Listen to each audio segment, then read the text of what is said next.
Setelah satu kali waktu makan, berapa banyak sisa makanan yang kita tinggalkan? Satu piring mungkin terlihat kecil, namun ketika dikalikan ratusan hingga ribuan orang setiap hari, jumlahnya berubah menjadi masalah lingkungan yang serius. Sebagian besar sampah tersebut berakhir menumpuk dan membusuk, yang menghasilkan bau, air lindi, dan gas rumah kaca yang mencemari lingkungan.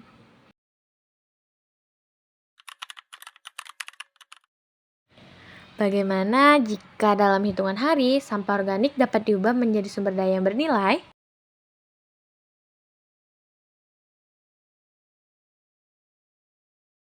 Assalamualaikum warahmatullahi wabarakatuh.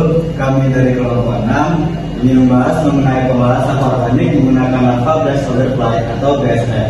Sebelumnya, perkenalkan, saya Hendra Renata dengan NIM akhir 69. Saya Sarah Etika Penorang dengan NIM akhir 70. Saya Ismi Devarastiana dengan NIM akhir 65. Saya Kiki Mayunda dengan NIM akhir 67. Saya Muhammad Dawan Amalia Haryana dengan NIM akhir 68. Dan saya Anissa Nuraulia dengan NIM akhir 66. From ideas to impact. Lokasi studi dalam proyek ini berada pada area sekitar pasar tradisional di lingkungan Jambi. Pengelolaan sampah di lokasi tersebut masih menunjukkan bahwa sampah organik dan anorganik belum dipilah dari sumbernya yang disebabkan oleh rendahnya kesadaran masyarakat dalam melakukan pemilahan sampah. Karakteristik sampah organik yang cenderung basah dan berukuran besar mempercepat proses pembusukan di tempat penampungan sementara sebelum dilakukan pengolahan lebih lanjut. Kondisi tersebut berpotensi menimbulkan permasalahan seperti bau tidak sedap, penurunan kualitas lingkungan, serta peningkatan beban pengelolaan di tempat pembuangan akhir. Hal ini menunjukkan perlunya sistem pengelolaan sampah organik yang lebih efektif dan berkelanjutan sejak dari sumber timbulan. Solusi yang digunakan adalah biokonversi, yaitu pemanfaatan larva BSF untuk menguraikan sampah organik secara alami, cepat, dan ramah lingkungan sehingga sampah dapat dikurangi sekaligus dimanfaatkan kembali. Komponen utama sistem ini terdiri dari kandang perkawinan BSF untuk proses reproduksi, biopon sebagai tempat pembesaran dan pengolahan sampah organik, serta sistem panen yang memudahkan pengambilan larva dan hasil akhir secara efisien. Saya akan menjelaskan demonstrasi desain sistem untuk BSF. Berikut adalah diagram alirnya. Untuk yang pertama itu lalat BSF kawin di kandang prisma segi 6. Pada fase ini lalat BSF dewasa ditempatkan dalam kandang berbentuk prisma segi 6. Di dalam kandang lalat jantan dan betina melakukan perkawinan. Kemudian lalat bertelur di ovitrap bagian bawah kandang. Nah, pada fase ini setelah kawin lalat betina mencari tempat untuk meletakkan telur. Nah, telurnya itu diletakkan pada ovitrap di bagian bawah dan kemudian petani melepas wadah bawah dan mengambil telur secara berkala. Telur yang terkumpul pada ovitrap yang dipanen secara rutin tadi untuk menjaga wadah bagian bawah kandang untuk memudahkan pengambilan telur. Kemudian pengambilan berkala ini juga menjaga kualitas telur dan memudahkan pengaturan produksi. Untuk yang kelima, telur ditetaskan di biopon bak plastik. Pada fase ini telur dipindahkan ke biopon atau bak pemeliharaan larva. Kemudian telur menetas menjadi larva-larva kecil. Untuk fase ke-6, larva tumbuh menjadi prepupa. Larva mengonsumsi pakan dan terus bertambah ukuran. Setelah mencapai fase akhir pertumbuhan, larva berubah menjadi prepupa. Nah, pada fase ini, warna tubuh berubah dari putih krem menjadi coklat tua atau hitam. Kemudian, prepupa berimigrasi sendiri lewat bidang miring atau rem. Prepupa memiliki perilaku alami berjalan menuju tempat yang lebih tinggi dan kering. Kemudian, dalam biopon disediakan rem atau bidang miring. Prepupa akan menyerap naik melalui rem tanpa bantuan manusia. Dan fase selanjutnya, prepupa masuk ke wadah panen secara mandiri.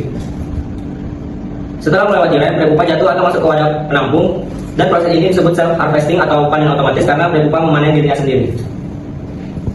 Selanjutnya ilustrasi struktur alat. Nah, kandang alatnya itu terdiri dari unit 1 dan unit 2, yaitu berisi kandang perkawinan BSF dan biopon lantai tunggal.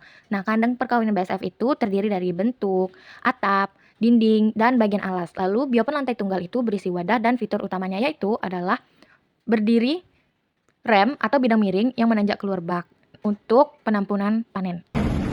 Nah, di sini kami akan menjelaskan mekanisme operasional dari BSF dan desain yang telah dibuat. Yang pertama itu proses perkawinan dan panen. Nah, sinar matahari masuk melalui atap plastik UV yang memicu alat BSF di dalam kandang sejenak untuk kawin. Lalu lalat betina akan turun ke bagian alas untuk bertelur di sela-sela ovitrap.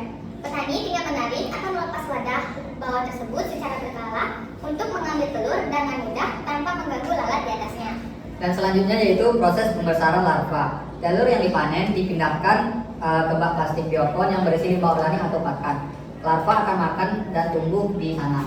Selanjutnya, proses panen prepupa otomatis secara alamiah, yang dimana ketika larva berubah menjadi prepupa, mereka secara insting akan mencari tempat kering dan berjalan keluar dari media basah. Prepupa akan merayap naik sendiri melewati bidang miring. Selanjutnya, manfaat bagi lingkungan. Nah, penerapan sistem terpadu BSF ini memberikan dampak positif yang nyata bagi lingkungan. Siklus biokonversi ini mampu mereduksi sampah organik hingga 80% dengan sampah cepat, menekan emisi gas rumah kaca akibat pembusukan di TPA, sekaligus menghasilkan pupuk organik berkualitas tinggi yang ramah lingkungan. Selanjutnya, manfaat bagi masyarakat. Inovasi ini membuka peluang usaha baru yang bernilai ekonomis melalui penjualan telur, maggot, maupun pupuk. Nah, selanjutnya yaitu untuk manfaat bagi intuisi. Proyek ini menjadi pusat riset dan inovasi bioteknologi yang aplikatif. Sistem ini sekaligus berfungsi sebagai sarana edukasi praktis untuk mengenalkan konsep sirkular ekonomi atau ekonomi sirkular kepada generasi muda. Selanjutnya, manfaat bagi pemerintah. Pengelolaan sampah sejak dari sumbernya ini membantu meringankan beban operasional pengangkutan sampah dan memperpanjang usia pakai TPA. Nah, untuk selanjutnya, manfaat bagi dunia usaha. Bagi dunia usaha, maggot BSF merupakan bahan baku industri pakan berkelanjutan yang potensial. Perusahaan yang menghasilkan limbah organik tinggi juga dapat menerapkan sistem ini untuk mengubah limbah mereka secara mandiri. Baik Bu, sebelumnya perkenalkan kami dari Teknik Lingkungan Unja Bu, saya Kiki Mayunda. Saya Vanessa Darabel. Nah, jadi ini kami mau nanya-nanya Bu, selama budidaya maggot ini mungkin kira-kira apa sih Bu keuntungan bagi lingkungannya Bu? Oh, itu karena dari maggot ya. Banyak sudah untuk kebun, untuk ikan lele ya, pakannya membantu banget lah untuk kebun juga itu ya. Gak perlu beli pupuk gitu. Maggot itu kan punya ikan itu dari maggot. Iya. Pakannya pertumbuhannya bagus itu kan. Perkembangannya bagus juga, nggak cepat bau ya kelele itu. Kelele itu airnya nggak cepat pergi ya, walaupun kotor tapi nggak bikin mabok si lele gitu kan. Nggak kayak dari pelet 3 hari sekali udah mabok lah. Kalau ini seminggu 2 minggu itu kuat. Jadi Ibu kayak memanfaatkan pupuk dari kimia yang dibeli dari luar gitu? Nggak pernah kami. Oh ini untuk lele, untuk sayuran. Iya. Nggak pernah kami, cuma ngandelin itu aja pupuk dari kandang, kotoran dari ulat itu kan maggot. Itu sampahnya kami tabur ke kebun itu kan, banyak manfaatnya alhamdulillah. Jadi kebun-kebun itu tanaman pada subur-subur gitu kan, dari maggot itu enggak cuma untuk di dalam ikan gitu kan, tanaman juga alhamdulillah. Kalau misalnya dari ininya kok limbahnya Maksudnya? Ya kan Sampah-sampah itu? iya sampah-sampah untuk apa namanya? Oh itu maggot. Ya. Oh itu kami ada orang kerja ya, nyari setiap pasar daerah sini lah. Apalagi pasar besar itu waktu ini kandang banyak kan, sehari itu sebak mobil besar kan, bak mobil angsa 2 ngambil kulit nanas ya, kulit nanas, sayur-sayuran, apapun itu masuk ya, nggak bisa lah. Yang nomor 1 khusus ikan. Harus itu walaupun baru netes itu baru panen udah netes 5 hari dikasih khusus ikan ya biar cepat besar. Kalau walaupun sayuran itu banyak, kalau khusus ikan kurang nggak bagus.